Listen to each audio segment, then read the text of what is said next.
Mesdames et messieurs, bonsoir et bienvenue dans ce numéro de l'invité de la semaine. Je vous rappelle, nous faisons venir à nous des personnes, des hommes politiques ou des travailleurs et travailleuses, comme dirait l'autre, des personnes en tout cas qui sont en contact direct avec la population de Mayotte. Aujourd'hui, nous avons invité Madame Daoussiati Moussa Miradji, qui est chef de service adoption au conseil départemental de Mayotte. Madame, bonsoir. Bonsoir. Alors, j'ai parlé d'adoption, chef de service d'adoption au conseil départemental de Mayotte. D'abord, l'ambiance. J'imagine que ce n'est pas un bureau, ce n'est pas un travail facile. Oui et non. On va dire que l'adoption, c'est avant tout une démarche très importante. Une personne qui décide d'adopter, on doit l'accompagner et accompagner en même temps les parents des enfants. Les enfants qui sont adoptés, on les suit en amont. Donc, il y a une bonne ambiance au niveau de l'équipe, mais après, c'est au niveau de l'accompagnement des parents adoptifs. C'est très sensible, c'est un domaine qui est vraiment très sensible. Alors, nous reviendrons justement sur la partie, j'allais dire, entre guillemets, technique, mais j'aurais aimé qu'on revienne d'abord sur vous. Alors, comment vous êtes retrouvé? Quelle a été votre démarche pour arriver dans ce secteur difficile de l'adoption? Alors moi, je dis toujours que mon parcours, en fait, il est beaucoup dû au hasard, mais parce que dès le départ, je me suis, après le bac, orientée vers un DUT carrière sociale, avec comme option assistance sociale. Et par la suite, j'ai travaillé au conseil départemental en tant que coordinatrice d'éducateurs de santé. Et c'est après, j'ai passé le concours d'éducateur spécialisé avec une formation qui se fait à l'IRTS de La Réunion, donc une formation de 3 années. Suite à ça, ben, je suis revenue en 2009 au sein de à l'époque, c'était la direction de l'aide sociale à l'enfance, parce que maintenant, c'est la direction de la protection de l'enfance. Donc, depuis, je travaillais en tant qu'éducatrice spécialisée à la direction de la protection de l'enfance. Et depuis 2017, donc j'ai touché un peu beaucoup de domaines. J'ai fait le département, je suis allée en association. Après, je suis revenue au niveau du département. Et depuis 2017, je suis arrivée au niveau du service adoption. Et c'est un domaine qui est vraiment passionnant parce que j'ai découvert, découvert en profondeur l'adoption. Et c'est vraiment un côté du travail social que j'adore, que j'aime beaucoup parce que il y a beaucoup de choses, on n'est jamais dans la routine et à chaque fois il faut innover, mettre en place autres choses, enfin, des trucs nouveaux, il faut inventer, il faut à chaque fois être dans la création et aussi à ce côté accompagnement qui est aussi très important dans notre domaine. Alors, est-ce que justement, vous, on a compris que vous, c'est votre truc, comme on dit, c'est tout ce qui est social, etc. Vous ne faites rien à côté, quoi. Si. Oui, alors, vous faites... Alors, j'ai à côté du social, bon, j'ai une vie de famille, j'ai des enfants que j'aime beaucoup d'ailleurs. Et je suis aussi membre d'une association, mais qui n'est pas vraiment officielle, c'est un chama de Mbioui. Donc, en dehors de. Le but n'a pas besoin d'être Voilà, officiel, c'est universel. En dehors du social, ben, je suis aussi là-dedans. Après, je suis beaucoup passionnée aussi par tout ce qui est maquillage et autres. Donc, c'est mon côté un peu caché, mais à part ça, je suis dans le social, oui. Alors, revenons maintenant sur l'adoption. Quand on parle d'adoption, je suis comme tout le monde, je me dis, c'est un endroit où on rencontre beaucoup de cas désespérés, de cas qui sont franchement difficiles pour la société. J'allais dire des cas sociaux. Est-ce que je me trompe ou c'est un peu ça aussi? En fait, l'adoption, comme je vous l'ai dit, hein, on a les deux côtés. Donc, parler de cas sociaux, de cas désespérés, moi, je suis pas là-dedans. Parce qu'on est on est face à des enfants qui sont abandonnés, donc qui sont dans des situations très vulnérables. On est aussi à côté face à des personnes qui sont candidates à l'adoption et qui ont, pour certains, ont eu des parcours très longs pour pouvoir adopter ou pour avoir un enfant et qui arrivent en fait à faire recours à l'adoption. Et c'est vrai qu'au quotidien, c'est quelque chose où on doit être tout le temps attentif, mais vraiment attentif parce que c'est des histoires qui se croisent, c'est des histoires qui sont très difficiles, mais que moi, enfin, je dis pas que c'est des cassos, mais c'est des histoires très difficiles et qui nécessitent une attention. Alors, avant d'aller plus loin, j'aurais dû commencer par là. Euh, Qu'est-ce qu'on appelle adoption en fin de compte? Enfin, En j'allais fait, dire ici à Mayotte, qu'est-ce qu'on appelle adoption? l'adoption, c'est une mesure de protection de l'enfance qui consiste à justement apporter une famille à des enfants qui sont livrés à eux-mêmes, qui ont été abandonnés, qui sont dépourvus de parents. Et ce n'est nullement un droit à l'enfant. Donc, les candidats à l'adoption, on les informe justement dans ce sens qu'ils comprennent que adopter, ce n'est pas un droit d'avoir un enfant. Nous, on reste vraiment sur le besoin de l'enfant, quelles difficultés l'enfant a pu rencontrer dans sa vie pour pouvoir chercher à lui trouver une famille qui correspondrait justement, qui pourrait l'accueillir au mieux et lui permettre de vivre autre chose. Alors, restons toujours du côté des enfants. À Mayotte, ça fait un certain moment que nous parlons de ces enfants euh, qui errent dans les rues de Mamoudzou, ces enfants dont on ne connaît pas où sont les parents. Il s'agit de ces enfants-là ou bien ce sont d'autres personnes? En fait, ces enfants qu'on voit dans les rues de Mamoudzou ou ailleurs, euh, en fait, c'est un paradoxe. Parce que justement, des fois, on reçoit beaucoup de demandes, parce que l'agrément à l'adoption, il est national. Donc, on reçoit beaucoup de demandes parce que des candidats à l'extérieur pensent que c'est plus facile d'adopter à Mayotte, parce qu'il y a beaucoup d'enfants. Sauf que ces enfants-là, ils ne sont pas forcément adoptables. Pour pouvoir être adoptés, il faut que ce soit des pupilles de l'État qu'on fait adopter. Ça veut Et dire quoi? un pupille de l'État, en fait, c'est un statut qu'on donne aux enfants, que le président du conseil départemental peut prendre, qu'on donne aux enfants. Et c'est qu'avec ce statut-là qui donne la possibilité à l'enfant d'être adopté. Donc, les enfants qu'on voit dans les rues, ils sont pas adoptables. Donc, c'est des idées reçues de penser que tous les enfants peuvent être adoptés, parce que les enfants qui sont dans les rues, ils sont adoptés. C'est pas le cas. Alors, c'est-à-dire que vous donnez, on dit, vous donnez, vous offrez, vous placez des enfants dans des familles. Mais à Mayotte, ça existe, on n'a pas besoin d'être adopté. Je veux dire, on a toujours eu, je suis sûr que vous connaissez quelqu'un qui a pris la fille de sa sœur, etc. C'est bien de cela qu'il s'agit. Non, en fait, nous, on confie, on ne donne pas d'enfants, on confie les enfants pour leur adoption. Euh, et c'est vrai que ça a toujours existé à Mayotte, ce don d'enfants, parce que là, pour le coup, on parle de don d'enfants. Nous, c'est une procédure qui est formelle, qui est très réglementée. On respecte, on respecte les textes par rapport à l'adoption. N'importe qui ne peut pas adopter. Donc, on confie les enfants à l'adoption à des personnes qui ont respecté au préalable la procédure d'adoption. Donc, il y a une adoption simple, il y a une adoption plénière et les adoptions sont formalisées par un jugement. Donc, ça s'assimile en fait à ce qui se passe un peu à Mayotte, sauf que c'est pas formalisé au niveau de la société et au niveau du service. C'est une procédure qui est légale et à la fin, une fois qu'on a le jugement d'adoption, les parents des enfants qui sont adoptés, ils deviennent des vrais parents. Les enfants, ils ont les noms de leurs parents adoptifs. Alors que par rapport à la pratique culturelle, on va dire, il n'y a pas en fait il y a ce don d'enfant, mais au niveau de noms et autres, les droits successoraux par exemple, ça ne suit pas en fait. Mhm. Est-ce que, franchement, à Mayotte, il y a, euh, j'allais utiliser un mot horrible, je vais dire marché, il y a une vraie demande À Mayotte, il y a une vraie demande. j'allais dire autochtones, des Mahorais qui demandent à adopter des enfants. Il y a une vraie demande et on se rend compte que cette demande, elle peine des fois à se formuler parce que il y a le regard de la société.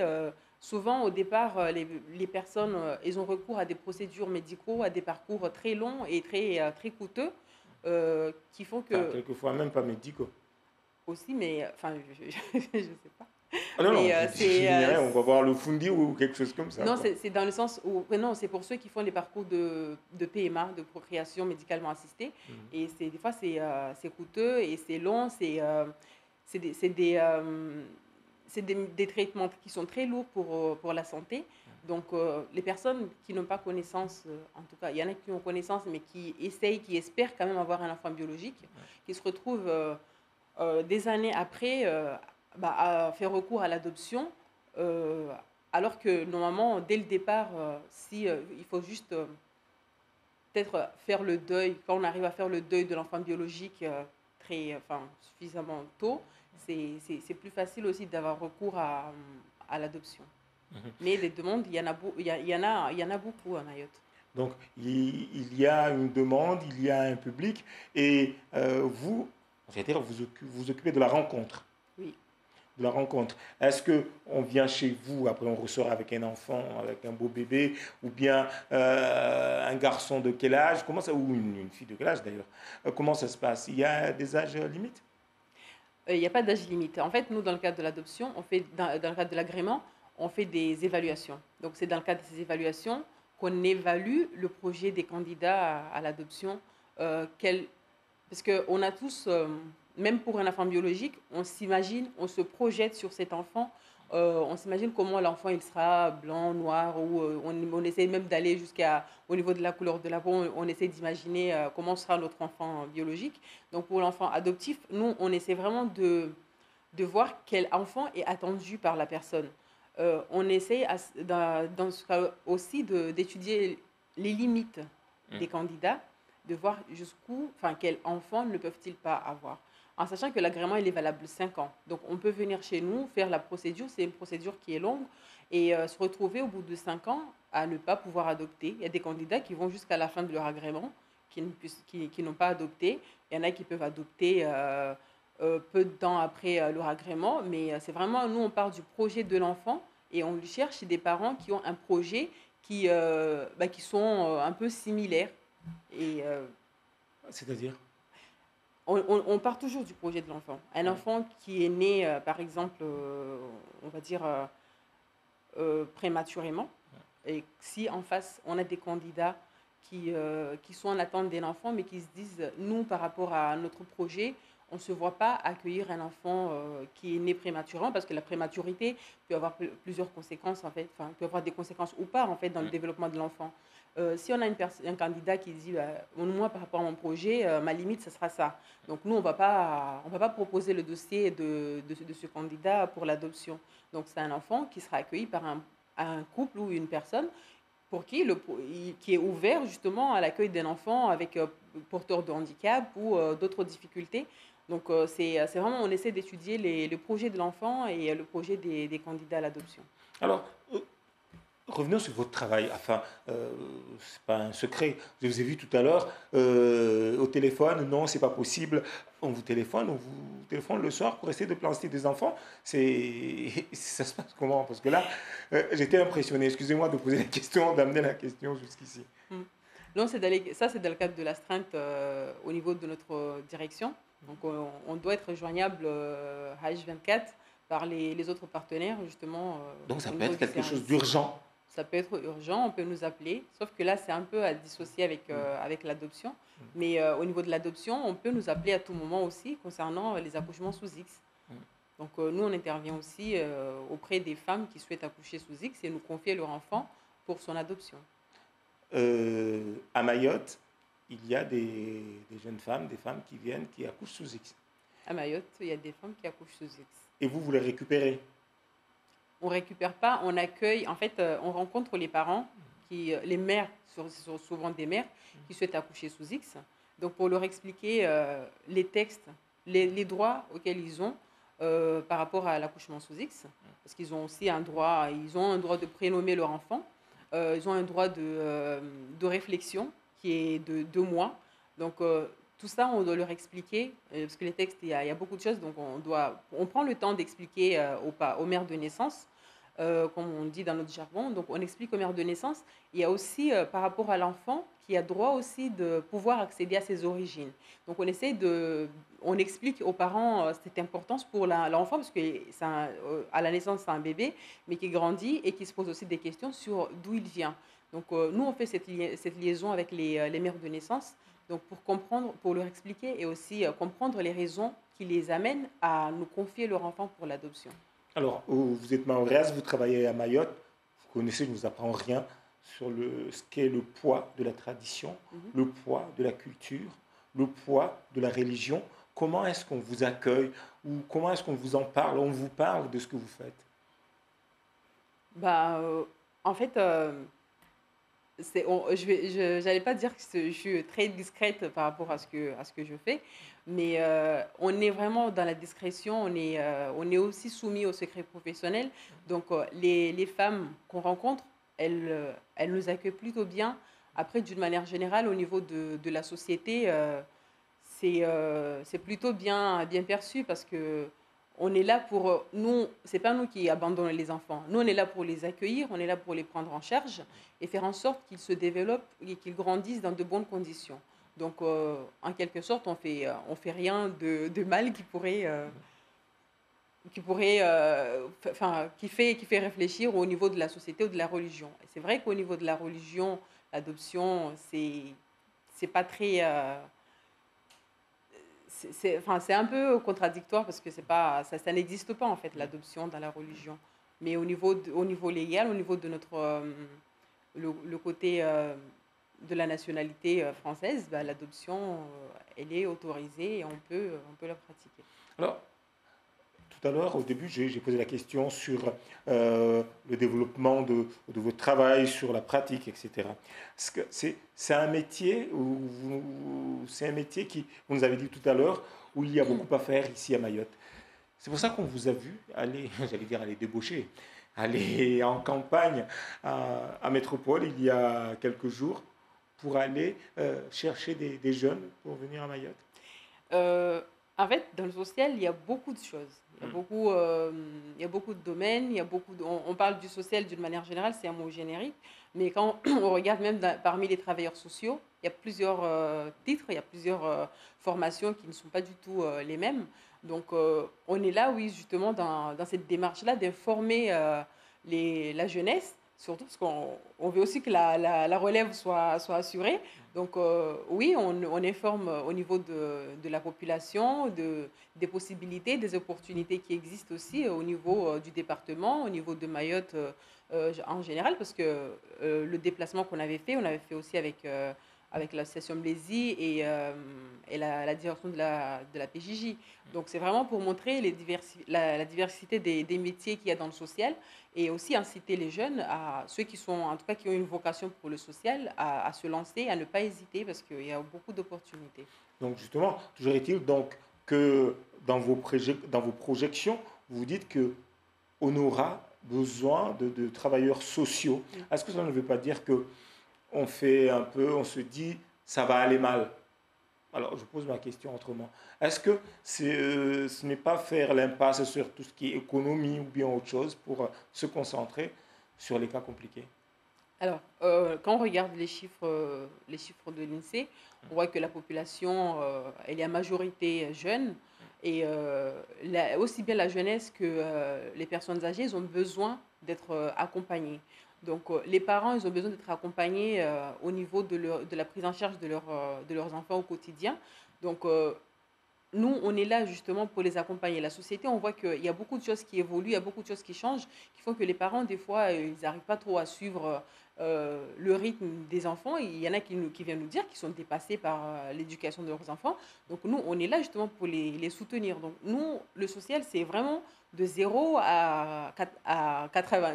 Enfin, je ne vais pas dire jusqu'à l'amour, mais on accompagne la population dans toutes les étapes de la vie. C'est pour ça il y aura toujours du boulot dans le social et on est là vraiment pour soutenir, pour accompagner sur le plan de prise en charge et d'accompagnement éducatif de l'enfant. Alors, tout à l'heure, vous avez expliqué que vous faisiez partie, bien sûr, d'un chaman de Biou, mais je sais que vous m'avez parlé aussi d'un chaman des travailleurs sociaux. Mm.